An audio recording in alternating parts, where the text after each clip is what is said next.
Bom dia, boa tarde, boa noite a todos. Hoje a gente vai abordar o tema gestão e mensuração dos custos para servir.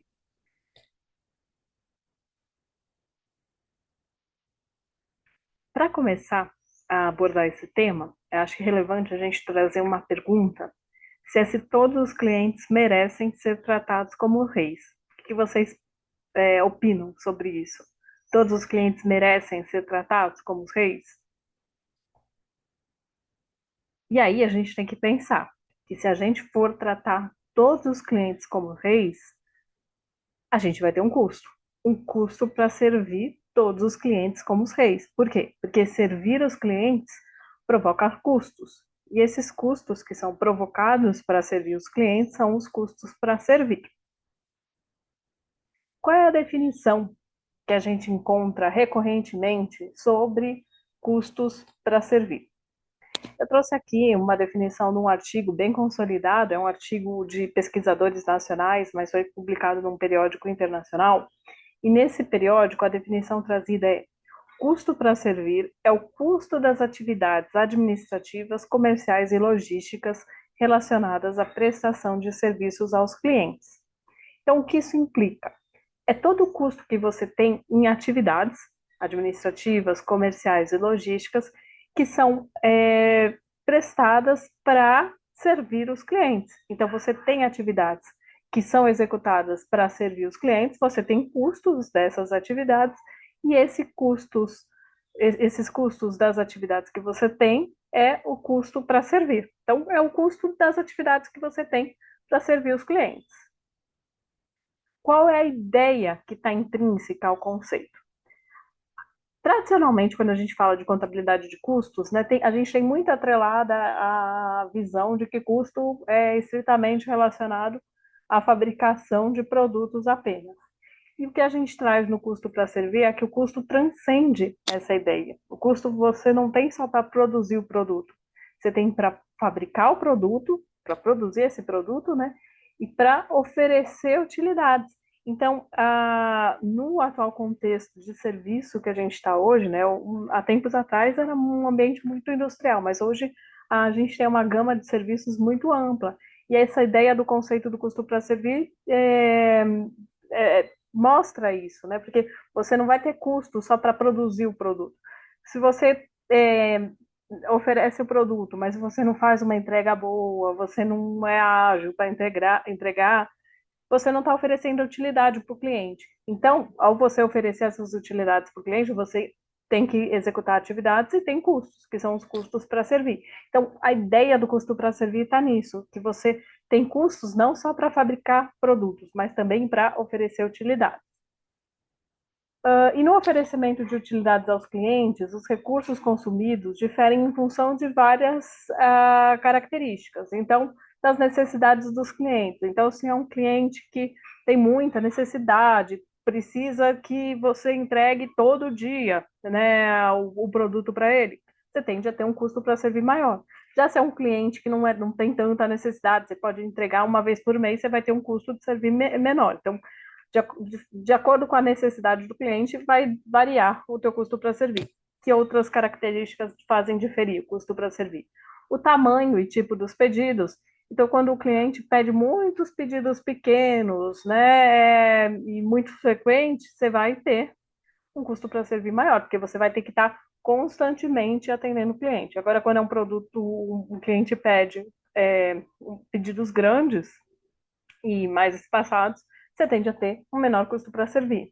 Combinação dos produtos. Quando o cliente pede uma combinação bem variada, alguns produtos gelados, outros secos, né? Isso tende a dar um maior custo para servir do que um cliente que só pede um tipo de produto, né? Que você vai atender e tudo tem o mesmo padrão, tem a mesma ocupação que você ocupa no veículo, né? Então, a combinação que os clientes pedem tende a também fazer diferir o custo para servir. E poder dos clientes. Então, quando o cliente é muito poderoso, tipo esses grandes supermercados, ele acaba pedindo muito, mas pagando pouco pelo que ele está pedindo. Então, ele pede muito que você faça entrega como ele quer, no local que ele quer, só que ele não está disposto a pagar para isso. Então, quanto mais poderoso o cliente é, maior tende a ser seu custo para servir. E aí é importante a gente trazer que não basta também a gente só ver o custo para servir, né? Porque o cliente de baixo custo para servir não é necessariamente lucrativo. Então, não é porque ele tem um baixo custo que ele vai trazer lucro. Se ele tem um baixo custo, mas ele também não paga por isso, ele não pode não ser necessariamente lucrativo. E da mesma forma, um cliente de alto custo para servir não é necessariamente não lucrativo, porque ele pode ter um alto custo, mas para pagar por isso, então ele pode ser lucrativo. Então, só é importante a gente ver que não basta só parar na análise do custo para servir. O custo para servir é importantíssimo, mas a gente tem que avançar na análise, porque só considerar o custo para servir não vai me permitir identificar se é lucrativo ou não. E aí, então, a gente vai para a definição da margem de servir. E que é a margem de servir? A margem de lucro que remanesce após a dedução do custo para servir. Então, você apurou qual é o custo para servir, você viu a receita que aquele cliente trouxe, né? Então, você teve a receita do cliente, menos os custos do produto que você está oferecendo. E aí, tira o custo para servir, você vai chegar na margem de servir, que é justamente a margem depois da dedução do custo para servir. Então, é a margem tradicional, mas você tira o custo para servir. Aí sim você vê se o cliente está te trazendo lucro ou não. Então, ela vai depender da margem adotada. Então, se você adota a margem de lucro bruto, vai ser a margem de servir vai ser a margem de lucro bruto menos o custo para servir. Se você adota margem de contribuição, vai ser margem de contribuição menos custo para servir. Aí, eu trouxe um exemplo aqui para a gente conseguir visualizar, né? Então, para a gente entender bem a ideia do conceito.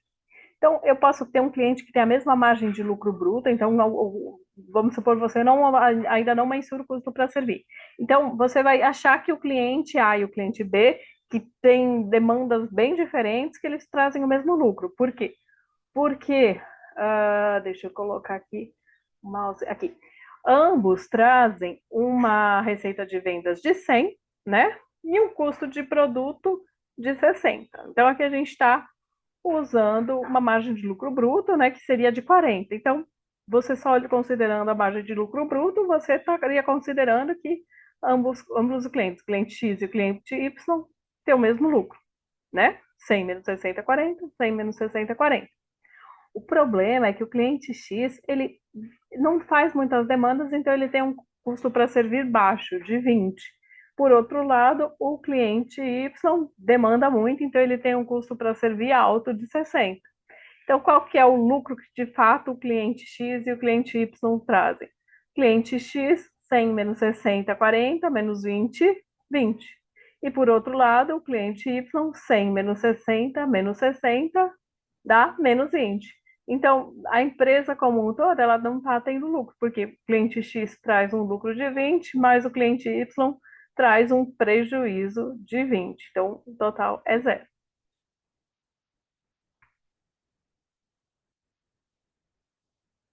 E aí, então, vale a gente trazer outros conceitos, que é o da erosão da margem. Então, no exemplo anterior, a gente consegue visualizar bem isso. Então, enquanto o cliente X trazia lucro, o cliente Y trazia prejuízo, então ele erodia a margem trazida pelo cliente X.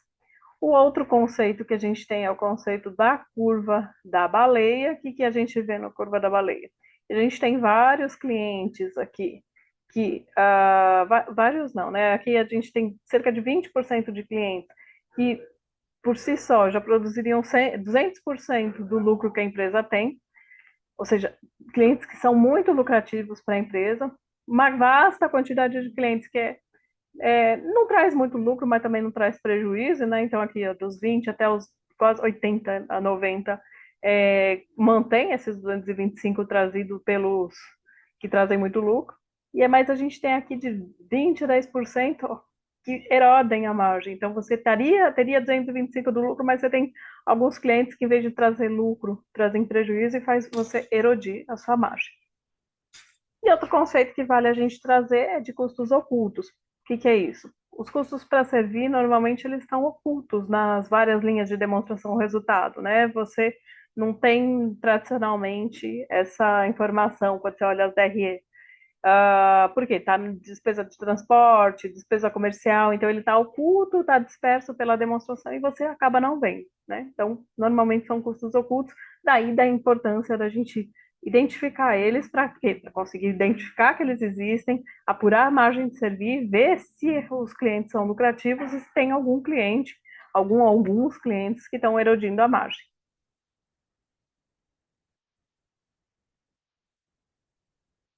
É isso então. Obrigada.